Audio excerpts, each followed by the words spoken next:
Hello and welcome to another tutorial for Excel users.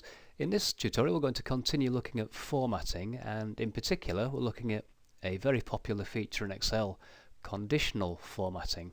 Now you'll find that on the Home tab, and if you come across you'll see the Styles section, and conditional formatting is the first button in that section. Now to apply conditional formatting, let's just do one quick example. I'm going to select all the cells in my income column, not the function cells, just the ones from D3 down to D9.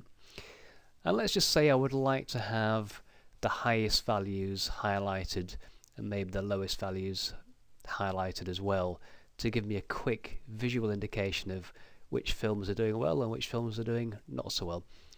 And conditional formatting will do that for me. So with the cells selected, I simply click on the conditional formatting button, and I'm going to come down to color scales, and if I just put my mouse pointer over the first one, you'll immediately see on the income column that the colors have been applied, so I get a live preview, and the high values are colored green, the low values colored red, and the mid values are either a lighter green or a lighter red or a yellow, depending on whether they're highish or lowish.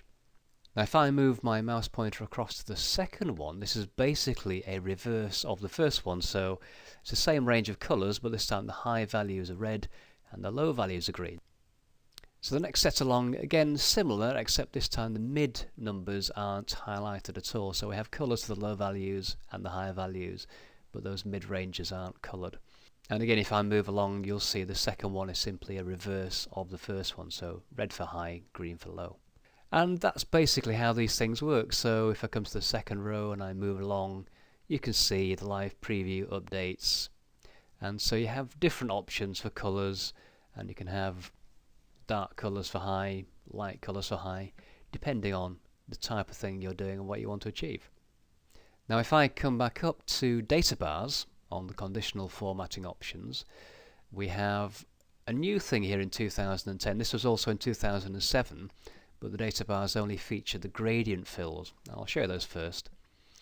Now if I just move my mouse pointer again, you'll see we'll get a live preview, and this time what you'll observe is that the high value is filled 100%, and then all the other values are filled relative to that first one, or the highest value. Now as I move about this gradient fill section, you'll see that some might be more appropriate than others.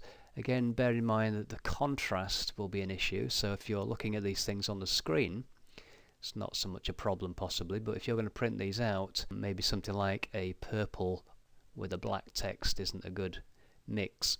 The lighter ones are better, I think, for both on screen and printing out. Now, Excel 2010 has also added a solid fill. Now, a solid fill does work well in some circumstances, but in this case, as you will see, if I go over the solid fill, it's probably worse than the gradient, because again there is a problem with the contrast. Again, if I come down to this purple, you'll see we have a real problem in terms of reading the actual numbers, so something to watch out for when you're applying these conditional formatting fills. Now if I come across here and look at icon sets, you will see that we have again a different way of highlighting things that are working and things that aren't working. So you have, in this case, arrows. And if you look at the live preview, one of the immediate problems is that I need to increase the width of my column to get these symbols to fit. So if I just come back to the spreadsheet and click on the border between the D and E there, we'll just make it a little bit wider so our symbols fit. Again, come back to conditional formatting, go to our icon sets, and this time, as you see, the arrows fit. As I move down, you'll see the idea is simply to use, in most cases, a traffic light system where green represents good, yellow represents something in the middle, and red, or black in this case as well, represents something that's not doing quite so well. So again, you can explore all these options at your leisure and decide whether they're appropriate for what you're doing or not. In Excel 2010, there's a new section here called Ratings, and again, similar idea really. If I just put the mouse pointer over the stars there, you'll see my higher values, anything basically £20 or above, gets a full gold star, going down to half a star and no stars at all if it's one of the lower values. And similar idea in the other rating sets there. But for what I want, I'm going to come all the way back up to the very first option, the highlight cell rules, and I'm simply going to click on the greater than option. And you'll see that Excel has already put some information in there for me, so it's chosen a value, £17.38, as the point at which the formatting is applied. That's not what I want though, so I'm just going to delete that. And in fact what I'd like to do is have any value above £15 highlighted, so I simply type in the number 15 there, come across to my formatting, and what I want to have happen is have a light green fill colour with black text. Now there's nothing here, there's a green fill with dark green text, I don't want that, so none of those really fits what I want, so I'm going to go to custom format and just bring the dialog back into view there, and all I need to do here is go to the fill option, choose a light green, and that one will do nicely, click OK, click OK on the dialog box there, just click away so you can see the result, and you'll see that all my values above £15 are now highlighted green. I'd also like to have any value below £10 highlighted, and if I again select the same range of numbers, go to conditional formatting, if I go to highlight cell rules, I've also got a less than option there, so I can click on that. It doesn't matter, I've already got one format applied, this will just be added on to my list of formatting. So it says again £17.38, I'm going to simply say less than 10, and I would like maybe a light red applied to the cell to indicate, so if I click on the drop down, there is this time in the options a light red fill, so we'll try that. Click OK, click away, and there's the formatting. Now to me that looks more like pink, so I'm not really happy with that, so I'm going to select the range again, go back to conditional formatting. Now here I need to edit one of my rules, so I'm going to come all the way down to the bottom and choose manage rules.